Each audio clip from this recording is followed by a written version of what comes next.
Hey, what's up, everyone? This is Fried Egg Pauly, joined with Frank here for EliteSportsBetting.com, bringing to you the first week of the PGA season. How's it going, Frank? Good, Paulie. How's it going? Ready for golf to get started here? Oh yeah, Finally back. It's been like a month, and I'm itching, to get started again. same here. So, what do you see this week here at the Century Tournament of Champions, which is over here in Hawaii? Yeah. So we talked about this a little bit earlier. This top of the board is not really that desirable. You're looking at guys like John Rahm at 4 and 5 to 1, 7 to 1, Xander Schauffele. Particularly not, my style necessarily or my model style to get involved at the top of the board. There's so much randomness in golf. It's really hard to say, Rahm wins this tournament 25% of the time or something, right? So I'm staying away from, this top of the board, especially with such a unique course this week. I think we can find a lot of value in the mid-range guys, which is typically where I play anyway. And yeah, so my usual matchups of like taking some heavy dogs and go with it. Yeah, it's completely understandable. I think the one key thing this week is the fact that one, we have a 33-person field, so it's very limited. You also have most of the guys coming into the event haven't played competitive golf in a while, just because there really wasn't much in December. Sure, there was the President's Cup for a couple people, but besides that, unless you went and played, events in Australia or South Africa, you really didn't play all December. And then you have some other guys coming in here who have even had longer layoffs. And you add it to the fact that they just pretty much redid the course last year and regrassed it, recontoured the fairways. They Mm-hmm. changed pretty much almost all the green structures to remove a lot of the slope. And so, in terms of like having like an experience factor of guys playing this course in the past and knowing, oh, I have this 10-foot putt, I know it's going to break more than I think because I've had this before. Well, that all of a sudden is gone now. Yep. So it creates a little bit more of a crapshoot or like, higher variance. And when we're going towards that, there's no real reason to, take one of the guys up on top and, get him at 6, 7, or even less, just because his odds are nowhere near that in actuality in terms of their true odds. Yeah, and I would say that's generally the case as well, right? Like I remember maybe 2 years ago I played DJ in like just a tiny awful field at like 9 to 1. Yeah. Um, and I think he like finished second or something. It was awful, but it's like I so rarely pick apart the top of the board just because of the randomness in general. And now, like you're saying, and you're an accomplished golfer yourself, and I play a few days a week, and you know on certain courses what putts break where and which ones you feel like you've read backwards before, right? Like there's constantly putts Yep. in my local munis, even just that I'm like, I read this backwards every time. It looks like it goes left and it's going to go right, right? Like that's especially true on the PGA Tour. These guys get fooled all the time. So, the complexities of these greens are now completely changing, like you said. And, it's not putting's already so random as it is. I don't really want to get involved up top with Rahm and Thomas and Schauffele if I don't have to. Yeah, I'm the exact same way, especially like the way you're kind of similar in the same respect in terms of how you kind of structure each week for outrights is, you're taking a small group of people, you're kind of pretty much adding that together as a portfolio and trying to, get this certain risk amount to earn this certain amount in total for a win. So like for me, normally I usually want to have roughly, somewhere between 10 to 12x, payout based upon what I'm putting in. So if I have, let's say 5 guys bet, I want the payoff to win, let's say 10 units for a win. I want to risk total on those 5 guys, maybe around a unit. So I want to, if I win once every 10, 11, 12 weeks, I want to break even. And if I happen to get more winners than that, I want to be ahead. Yeah, if I like to snipe off a couple a year, and if one of those happens to be an 80 to 1, you're in huge profits, right? Like so, you're just trying to snipe off every now and again and keep the matchups flowing and all the alternate bet stuff that you do. Especially just keep that as your money churner, and then bang, once you hit a big 7 or 8 unit hit, Yeah. you're on your way. Yeah, I think the biggest corollary that I put towards this is kind of like being like DFS to where all the head-to-head Right. matchups and all the other bets are like cash games. And then, the outright bets are kind of like GPPs, these big ones where, like, sure, you might be able to hit it big, but, like, in terms of, like, bankroll growth, it's very variable because you could, not cash like you would in a big GPP tournament for 10 weeks in a row and then all of a sudden hit jackpot for 2 weeks in a row. It's the same way in outright betting for golf, right? Yeah, and then you get that like one random month where you hit 2 out of 3 weeks or something like that, and you made all your money for the year. Yeah, and you think you're invincible at that point. Yep. Yeah. That was kind of like the fall for us, I think, right? For a little bit. Yeah, right, exactly. The fall was surprisingly easy. I don't expect it to be that easy going forward, though. So what do you see this week? What's your first outright? Like you said, where were you starting on the board if we're staying away from Rahm and Thomas and Xander? Yeah, for me, I'm going to be attacking a lot of the middle of the board. And the one thing to know with golf odds is that it's key to have multiple books because the odds can vary so much in between books. So a lot of times when I'm referencing odds will be from, multiple sources, such as like DraftKings Sportsbook, FanDuel Sportsbook, and then some of the like offshores or even some of the ones in Vegas, stuff like that. But just trying to get, not necessarily a general consensus number, but you could see a player be listed at 50 to 1 in one book and be 35 to 1 in another, just because the book's trying to limit their liability. Because if they're getting bet on one guy, they don't want to have a ton of liability on some no-name player at 50 to 1 because they're going to get, hosed if they happen to win. Right, and square books are better for golf in my experience. You're less likely to get limited on hitting the golf future as well. So you have some options on these square books that are going to be hanging really bad numbers. If we already think the numbers are bad in general on the top guys, they're going to hang even worse ones on you. On these top guys, and then that means you're getting better numbers down throughout where we like to play anyway, right? Yeah. So one of my first bets here is someone who has variable odds across different books, and that would be Brendan Todd. So Brendan Todd's best odds I see in the market right now are actually 55 to 1, which is over on DraftKings, I believe. But it's across the market. I've seen 45s elsewhere. I've seen 50 somewhere else. It's been a bit lower at some other spots, which might have been bet down. But Brendan Todd won twice in the fall. Arguably one of the hottest players coming into the field here. And if you're giving me 55 to 1 in a field where there's only 33 players, where arguably the bottom 7 or 8 have no chance to win, so you're down to 25 players, and who you really don't know who's rusty and who's in form, I'm going to have to take that number. Yeah, I don't mind Todd. My numbers are so my model is so statistical based that when on these courses that don't have shot tracker and then guys like Todd Pop, it's really tough for me to assess like how well he did, right? Like so it's a little hard, but I'm seeing him anywhere from 40 to 50 to 55 to 1. He missed 4 cuts to start this season, the 2020 season, and then he went T28, won back-to-back weeks, and then finished fourth at the RSM and led on Sunday. Yeah. So he almost won 3 straight weeks.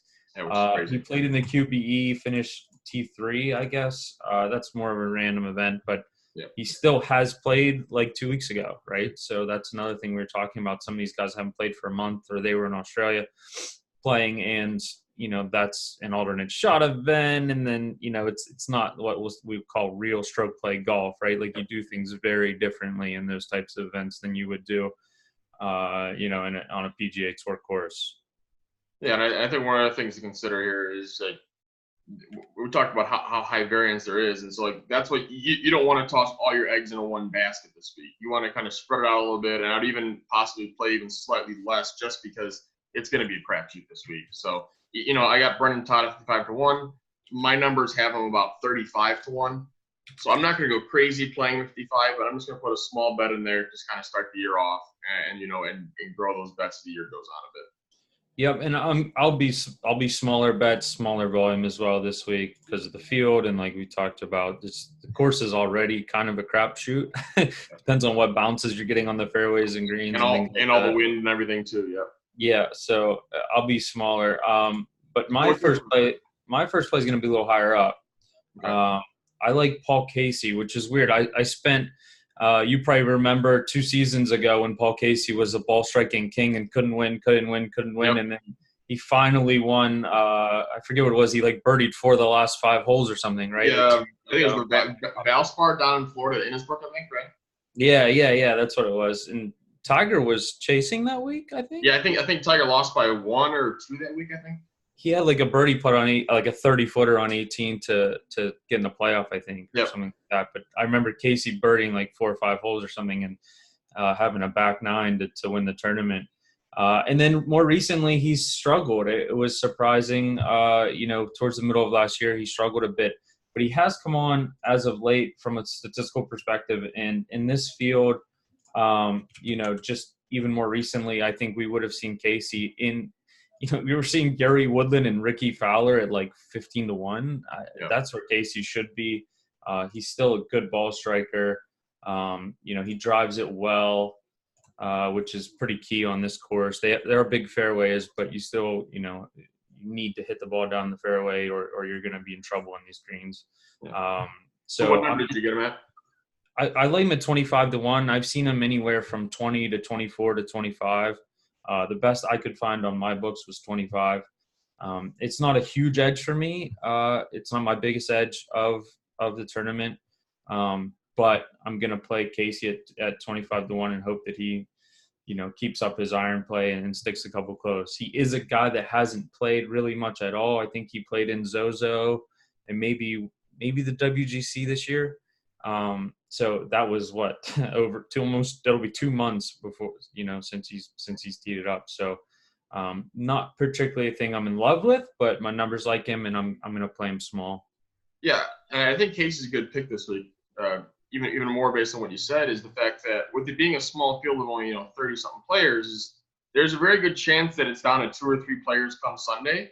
And if Paul Casey is up against any of these players not in the top 5 in odds, there's a decent chance he's actually going to be favored head-to-head on a Sunday. If he's up against, a Brendan Todd or a Chez Reed, whoever it is that's going to be up against him, right?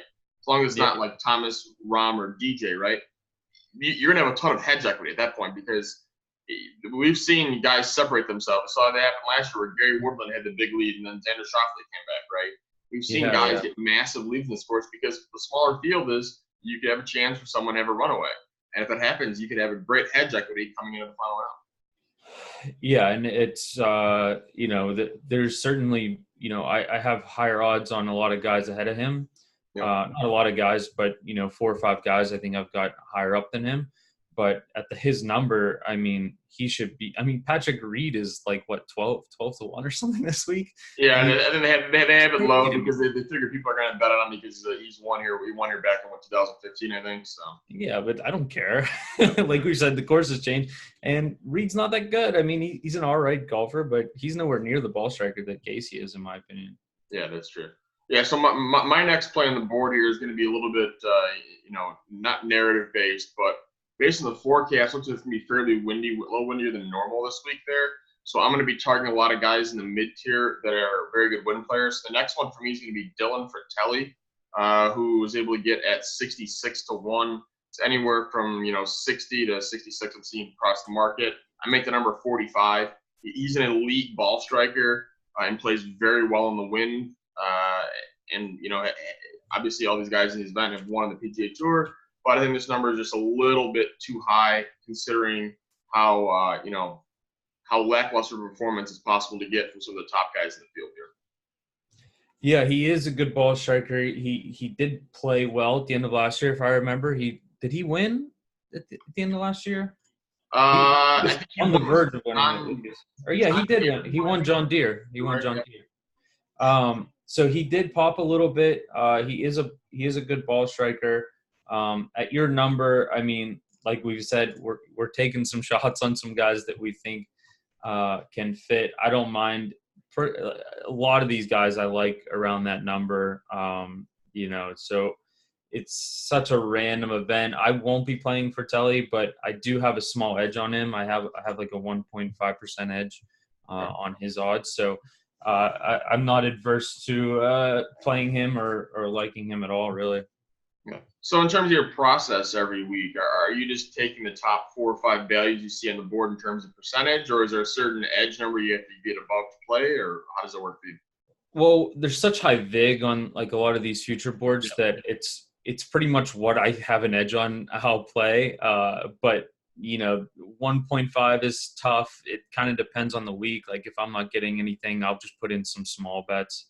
Um, for reference, let me see what that's would give me here as a bet. It would give me a 0.04 unit bet. Now, at his number, that's what, to win like 2.5 units or something. So it still would be something that I'm not afraid to play it. But with 30 guys, I'm going to take a little bit higher edges on the three futures that I have this week. Yeah. So what are your thoughts on Neiman? I like Neiman this week with the wind. He's probably the lowest hitter on tour, I would say, just especially watching him in Australia with, they had shot tracker on a lot of the holes. And my main concern is he was just straight up like fatting shots, and I was like, what's going on with this guy? That's the only thing that's holding me off of him. Like if I didn't watch the President's Cup, believe it or not, Neiman actually would have been one of my 5 plays this week, but instead he's the first guy off the board for me.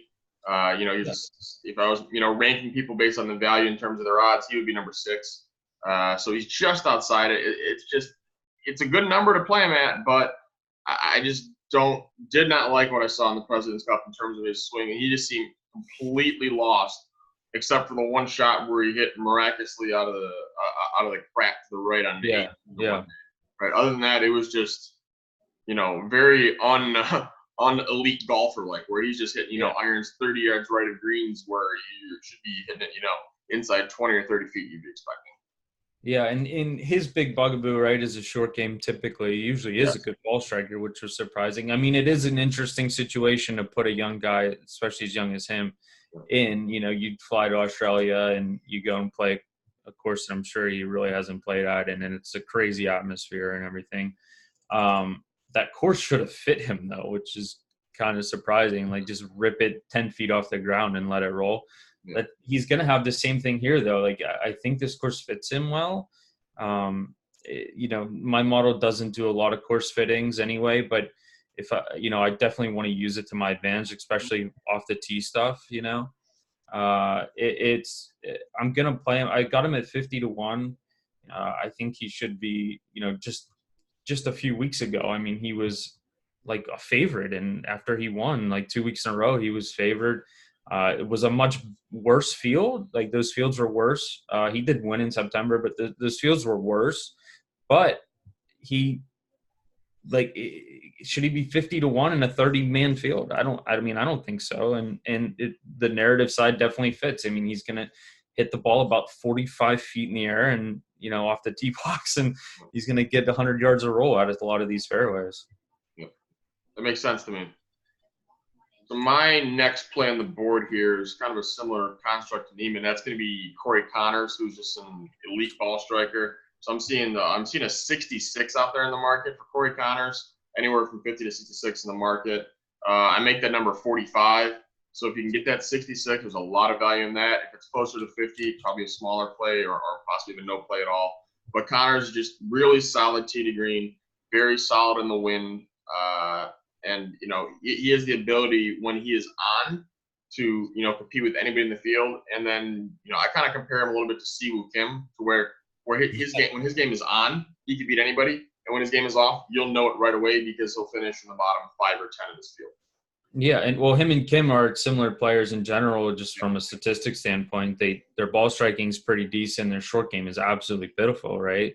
But these greens are so big, you don't need a lot of short game this week. And if Connor is one of those guys, he putts well, he's in the top 5. Like, if he can putt average or a little, if he's gained strokes in general, he's in the top 5. He was the best strokes gained off the tee player last year. Yep, and on a course where you can really use that to your advantage and have a lot of short wedges into the greens possibly, and attack the par 5s, that's a little bit of an edge, I would think, there, especially at that price. Yeah, I mean, this season, worse fields obviously, but 1.3 strokes gained off the tee, 1.0 gained on approach, right? So he's almost got 2 strokes on the field on off the tee and on approach. Accuracy is not – I mean, he is an accurate driver of the ball. Obviously, you have to be accurate and long to be this good. But accuracy doesn't really matter that much, so he can really let it fly this week. I don't mind the play, although I am fading him in one of the matchups against Ches, but it's just because it's such a big number. Ches is, and I'm very hesitant with it because Ches is such a short hitter, and his accuracy is his thing, right? He hits like 80% of his fairways. Being a short hitter isn't the end of the world. We've seen some short hitters have success in this course, though. I mean, Reed doesn't hit the ball very far, right? So you could Reed, or even had Spieth when he played well here, right? I mean, or yep. Other guys going back, they don't hit the ball far. Even Matt Kuchar back on, I think he's had a bunch of top finishes here as well. These are guys that are just more of like plodding around, just because when it's windy, they're just kind of control their ball, keep it in play, knock off 4 or 5 birdies around, and just let that add up. Yeah, and just eventually move their way towards 20 under. Yeah, and I think one of the things people will look at too is they'll see someone. You literally may see. I may play on an outright on somebody and have like you mentioned, I may have a head-to-head against them. You were like, well, that makes no sense. Well, it actually still does, because the outright's only going to be winning the tournament. So if you have a high variance player who I think has a chance to win the tournament better than what the market number is, I'm going to play that. But if we're talking like the head-to-head matchup, there's a decent chance that person just plays awful for the week, 20 or 30% chance, and kind of just gives you almost a free win at that point because they finish, near the bottom of the field. So that's why you see a lot of times in matchups, you'll see like picking on players, not to harp on Siwoo Kim again, but a high variance player like that, or even like Corey Connors, you can see, playing a good amount of matchups against, just because they're going to lay an egg a decent amount of time where you're going to win the matchup. Yeah, exactly. You're going to keep getting a good number, on both sides, outrights and matchups and things with someone like Connors, because, like I said, if he just has one random good putting week, he's probably going to win. Yeah. He's an elite ball striker, and it's just tough. It's like I think I bet Luke List for a year straight, and he never got that pop. Like, he never made the 4-footers when it mattered. And the 1 week when he played really, really well, he lost in a playoff to Justin Thomas, I think, right, at the Honda. Yeah.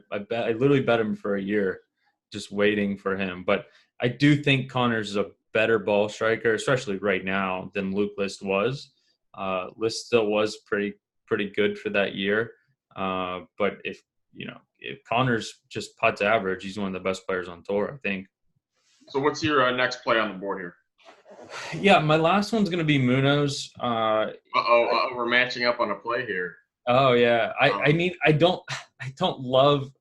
He's such a random player, right? Like he was T7. He finished first, and then I played him a couple weeks in a row. It's even in matchups because his approach game was so solid, and then, which is the most predictable thing in golf, is iron play. And then he laid eggs. He missed 2 out of 4 cuts. Then he went T33, T28. But at the RSM, he finished third. So I'm gonna jump back on him here at 80-1 for a guy that has almost won 3 times this season already. I think this is his first year on tour. Is that right? He's played a little bit before this year. Yeah. Okay. So he played last year. So, but he missed.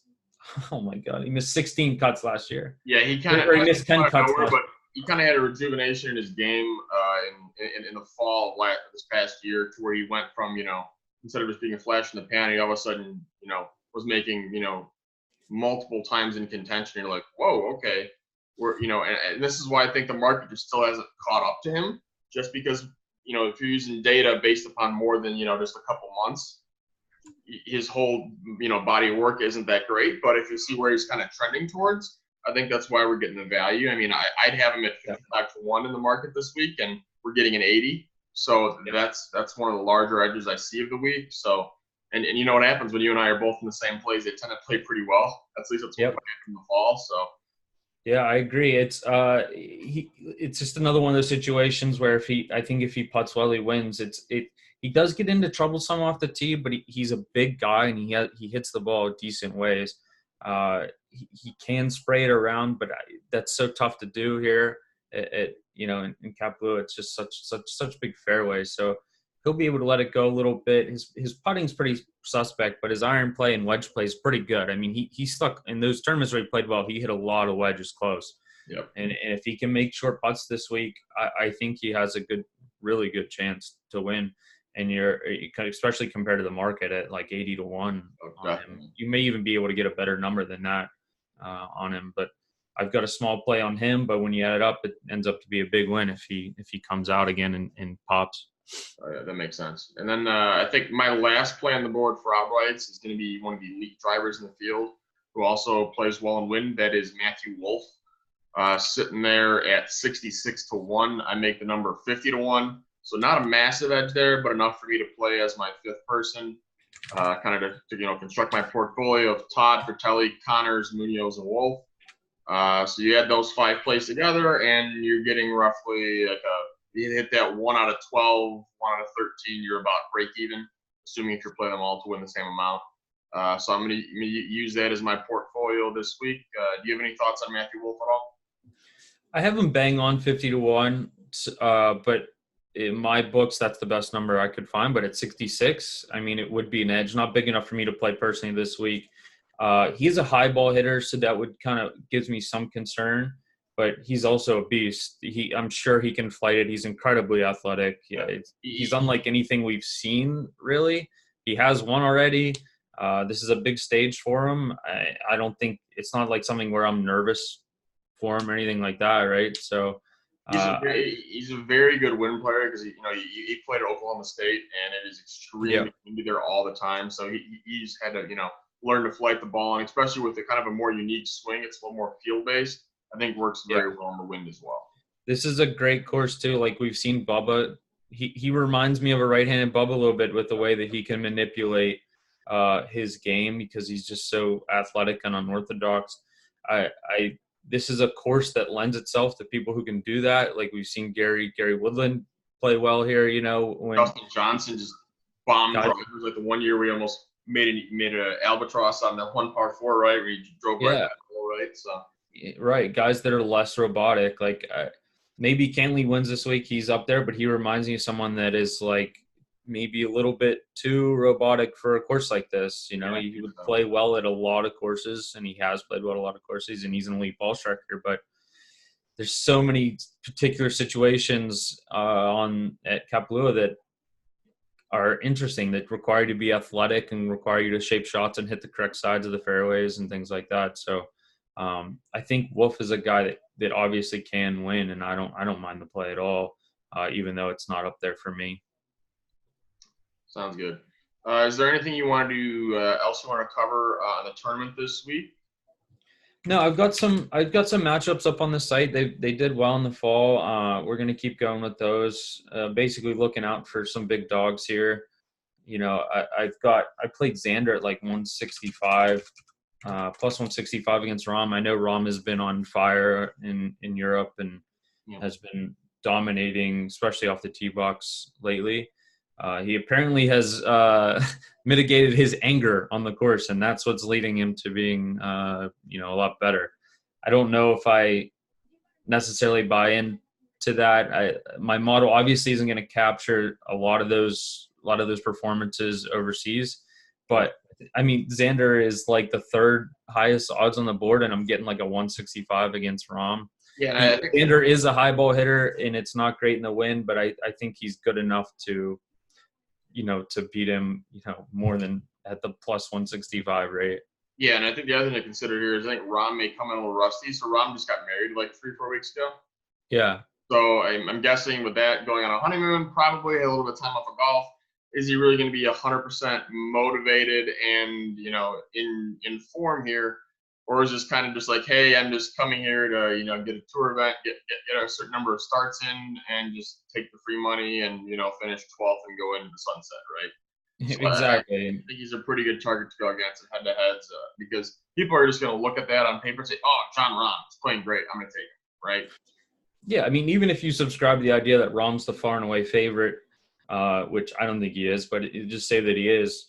I mean, Xander's still the third favorite here, and you're telling me I'm getting a plus 165 clip on him. I'm taking that all the time, right? Yeah. So that's my biggest matchup play. I think that there's some options there, and like you said, it does frighten me a little bit that Xander is such a high ball hitter, but he's another guy that's like pretty athletic, and I think that he can figure it out. And he shot like 61 or something on Sunday here last year to win, right? So, yep. Yep. I think he can figure it out. Yeah. Yeah. So if you want a full listing of all of our plays each and every week, it's available on elitesportsbetting.com.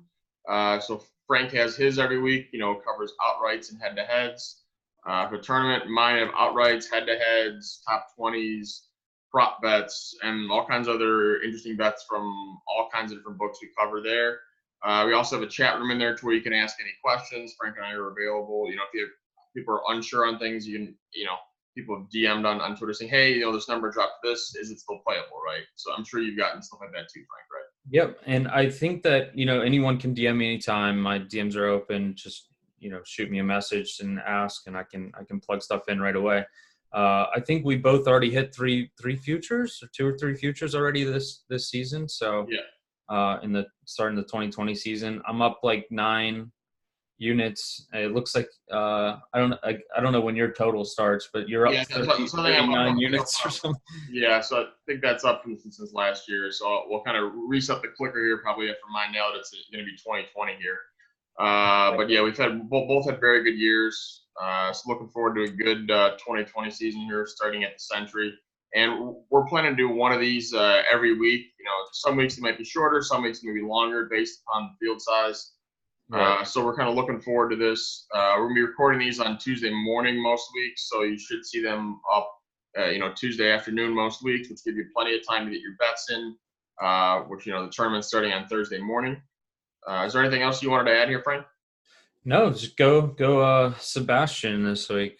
So so when Munoz around here, geniuses, right? So. Yep, and you're never out of it on this course. I mean, we've seen it in years past where big Sunday rounds come out of nowhere with guys 5-6 pack, Yep. So you can find Frank on Twitter at @TheRealFrankBrank. You can find myself on Twitter at FriedEggPolly. And we're signing off for EliteSportsBetting.com.